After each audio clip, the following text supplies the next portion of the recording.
Load sa ating shop loads, siyempre meron tayong gagawin dito. Ito yung, anong frame mo boy? Crusta. Okay, ang kanyang frame dito, tinagala natin dito, yung 30.5 ng Crusta.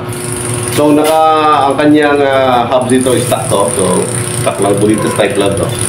So, wala ingay siyempre. At naka 12 speed siya. So, kung naka 12 speed to mga loads. So, 12 speed. Ngayon gagawin natin dito, papalit tayo ng hub dito. Yung pinakasikat siyempre. Tunog mayaman, tunog mamaw. Siyempre, ang ating speed 2. Ang ating Hassans Pro 7. So, kulay black.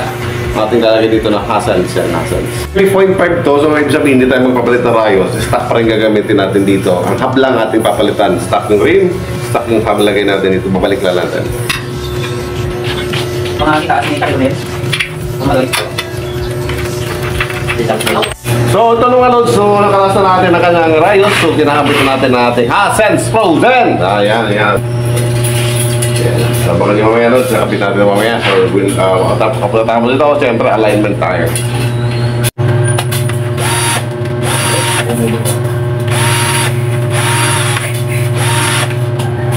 So, tapos tayo, nasa alignment na tayo nun, nasa fluings na tayo. So, align tayo ngayon ng ating 30.5 gamit ang Hassans Pro 7.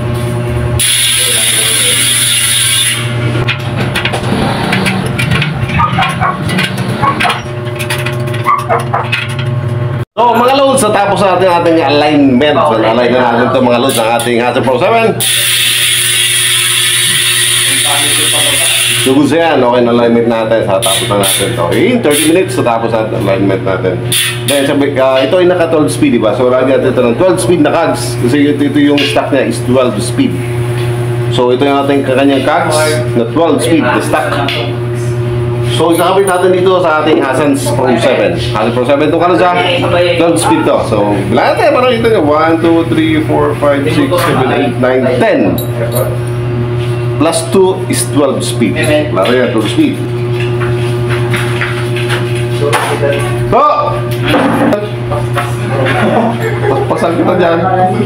Dahil mo sinapiyag. So, lagyan natin yung 10, 11, tsaka yung last natin is 12 speed. Yan. So, 12 speed. Nag-lock. So, nag-lock siya. So, ito pinakalas niya. Yung midboard, dapat tuloy sa buraan. Sunshine cogs ang ginamit dito. So, lagyan natin.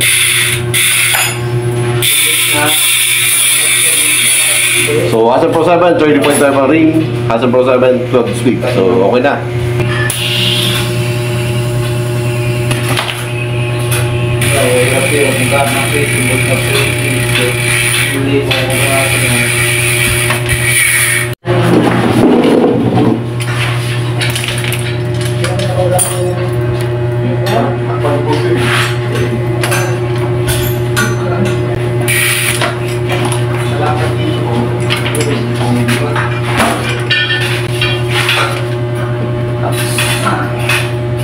Sa loob ko.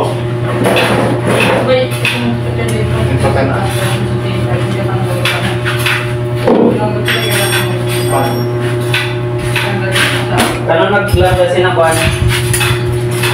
Tungkol. Tapos sila mo. Kung nagpagtumani kayo, nagpapiro ko. So yun, nalagyan natin dito sa kanyang frame na Crusta. So Crusta yung malod. So naka 30.5 itong malod. Sinabi natin Hassans Pro 7.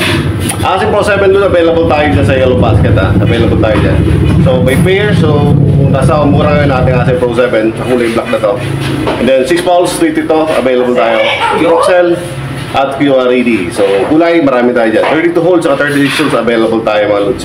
Yellow Basket sa ating Hassans Pro 7. 12 feet ready.